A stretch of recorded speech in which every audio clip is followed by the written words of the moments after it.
Hello friends, welcome to my channel. Class 8 chapter 1 rational number. आज हम उसकी करेंगे इंट्रोडक्शन पार्ट। अगली वीडियोस में हम करेंगे उसके एग्जांपल्स एंड उसके क्वेश्चंस। तो चलो इंट्रोडक्शन शुरू करते हैं। सबसे पहले अगर हम इंट्रोडक्शन की बात करें तो हमने नंबर्स के बारे में सुना है। तो नंबर्स जब शुरू होते हैं तो सबसे पहले नेम आता है नेचुरल नंबर्स का।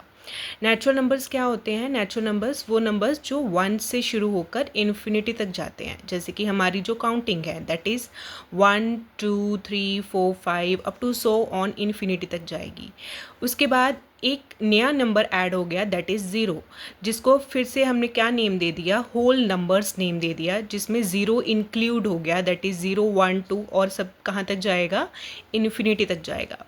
उसके बाद आते हैं इंटीजर्स। इंटीजर्स वो नंबर्स जो ज़ीरो भी ऐड ऑन है, एक तरफ जो है वो सारे पॉजिटिव नंबर इन्फिनिटी तक, और एक तरफ जो है वो सारे आपके नेगेटिव नंबर दैट इज़ -1 -2 -3 ये भी इन्फिनिटी तक। तो ये वाली नंबर लाइन जो आ गई वो उसको क्या कहते हैं? इंटीजर्स।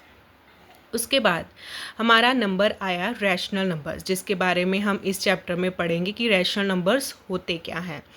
ऐसे नंबर्स, एक ऐसा नंबर जिसको हम can be written in the form of p over q, where p and q are integers and q is not equal to 0 is called a rational number. So it is the definition of rational number कि कोई भी ऐसा number जिसको हम p over q मतलब over में, मतलब हम फ्रैक्शन में जिसको शो कर सकते हैं, और वो दोनों नंबर इंटीजर्स हो सकते हैं। इंटीजर इन द सेंस कि पॉजिटिव भी हो सकता है, नेगेटिव भी हो सकता है, लेकिन उसका जो डिनोमिनेटर है, जो नीचे वाला नंबर है, वो ज़ीरो नहीं होना चाहिए, क्योंकि अगर वो ज़ीरो हो जाएगा तो नॉट डिफाइन हो जाएगा। तो हेयर आर सम एग्जांपल, जैसे -2/3, 6/7 और 9/-5। अब बच्चे बहुत अक्सर पूछते हैं कि मैम ये सब जो चीज़ें हम पढ़ रहे हैं इनका यूज़ कहाँ है?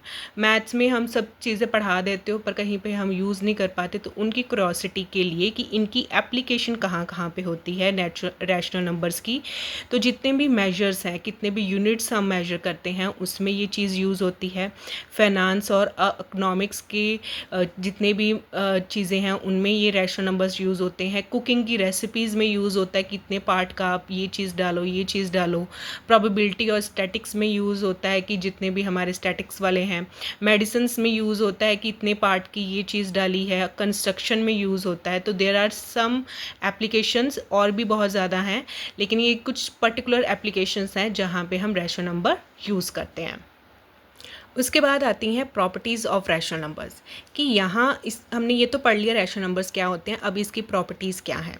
सबसे फर्स्ट प्रॉपर्टी आती है क्लोजर। क्लोजर में हम ऑपरेशंस, अलग अलग ऑपरेशंस होते हैं, जैसे हमने अर्थमेटिक ऑपरेशन से सीखे हैं कि addition, subtraction, multiplication and division. तो इन सब चारों चीज़ों पे हम देखेंगे कि कौन को किस किस पे एप्लीकेबल है। सबसे पहले क्लोजर पे देखते हैं कि क्या हम कुछ रैशनल नंबर्स को ऐड ऑन कर सकते हैं। तो यस, जब हम एडिशन करते हैं तो जब दो रैशनल नंबर्स को ऐड करते हैं तो उसका आंसर भी क्या आता है? रैशनल नंबर आता है। दैट इज़ कि अगर हम रैशनल को रैशनल में ऐड करते हैं तो उसका आंसर क्या आएगा? रैशनल नंबर ही आएगा। सेम फॉर सब्ट्रैक्शन, अगर हम दो रैशनल नंबर्स को माइनस करते हैं तो उसका आंसर भी क्या आता है? रैशनल नंबर ही आता है। दैट इज़ कि रैशनल में से रैशनल अगर माइनस करा तो रैशनल नंबर ही आंसर आएगा। मल्टीप्लिकेशन, अगर हम दो को मल्टीप्लाई करते हैं रैशनल नंबर्स को तो उसका आंसर भी क्या आता है? रैशनल नंबर ही आता है।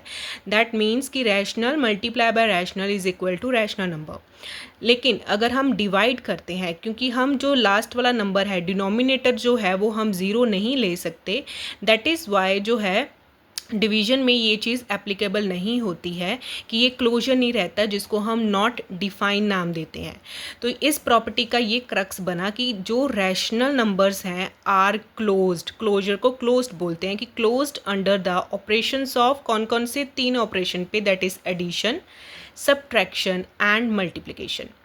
उसके बाद प्रॉपर्टी आती है कम्यूटेटिव प्रॉपर्टी। कम्यूटेटिव प्रॉपर्टी मतलब टू नंबर्स को हमने कंबाइन करना है। अगर हम इसको तोड़ के देखें तो इसका ये मतलब बनता है टू नंबर्स को हम कंबाइन करेंगे।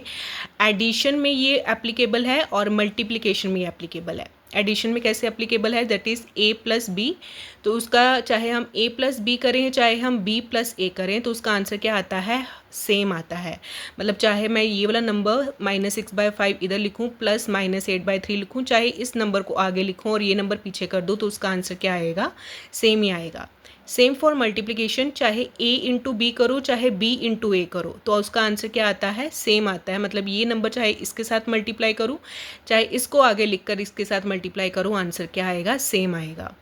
That means the operation addition and multiplication are commutative for rational numbers, कि वो commutative है किसके लिए, rational numbers के लिए commutative है। Now associative property, third and important property is associative property। ये सबसे पहले आती है एडिशन में कि अगर हम यहाँ पे अब 3 नंबर आ गए, एसोसिएटिव में 3 नंबर आते हैं, कि अगर मैं इन नंबर्स को पहले, अब 3 नंबर्स को इकट्ठे प्लस नहीं कर सकते, तो पहले इन दोनों को प्लस करा, देन इसमें से इसमें ऐड करेंगे, या फिर इनको अलग से प्लस करके फिर इसमें ऐड करेंगे, तो उसका आंसर क्या आएगा, सेम आएगा। सेम फॉर मल्टीप्लिकेशन, कि चाहे हम पहले इन दोनों को मल्टीप्लाई करके फिर बाहर वाले नंबर के साथ मल्टीप्लाई करें, चाहे इन दोनों नंबर्स को मल्टीप्लाई करके ये बाहर वाले नंबर के साथ मल्टीप्लाई करें, तो वो भी आंसर जो है वो क्या आएगा, सेम आएगा। इसको बोलते हैं एसोसिएटिव प्रॉपर्टी। इसको जब हम क्वेश्चंस में यूज़ करेंगे तब आपको ज़्यादा समझ में आएगा। तो इसका अब क्या बना, the operation addition and multiplication are associative for rational numbers. That means हमारी जो रैशनल नंबर है वो क्लोजर भी है, वो कम्यूटेटिव भी है और वो एसोसिएटिव भी है।